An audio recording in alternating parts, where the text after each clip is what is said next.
ভাইসা বাইসা। ছোটবেলাতে দেখে যাচ্ছে আপনি যে সুন্দর আসলাই আচ্ছা ও হলো দিয়ে আরো বেশি সুন্দর হয়েছেন। কিছুদিন আগে যে বাংলাদেশের মধ্যে বীর পুরুষের একটা প্রতিযোগিতা হয়েছে, আচ্ছা। এই প্রতিযোগিতার মধ্যে পুরস্কার টান ধরে না যে বেড়ি মুখে দিল, কারণটা কি? কারণ তো তোমার নাই, তাইলে হনো 2-3 রাষ্ট্রের মাঝে বীর পুরুষ থাকতো, তাইলে একমাত্র আমি আছি। আইশ্বর্বনা, হ্যাঁ আইশ্বর্বনা, আইশ্বর্বন। হ্যাঁ, আমারে 2-3 রাষ্ট্রের মাঝে যে বীর পুরুষ দিছে এমনি কিন্তু দিছে না। আচ্ছা আজ পর্যন্ত কয়টা নিয়ে আসছি আমি নিজেও কইতে পারি না। আই কাই কাই কাই রে, হ্যাঁ, আই কাই কাই কাই রে। আই কাই কাই কাই। পুরস্কার দিছে না, এটা কোনো শব্দ না। পুরস্কার দেওয়ার আগের দিনও আমার ফোন দিয়ে কইছে যে পুরস্কার আইলে যাও।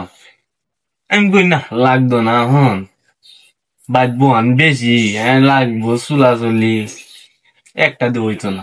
যারে বেডি মুখ কেড়ে দিল, যে পুরস্কারটা এই বেডি মুখ কেড়ে দিছি। আচ্ছা হ্যাঁ, চাইছিলাম শেষ বয়সে আরেকটা নিয়ে হতাম। এই বেডি মুখ কে দু রাজি থাকতো, এই বেডি মুখ কেড়ে নিয়ে হাঁটা পারলাম। আহাই রে, হ্যাঁ, আহাই রে। আহা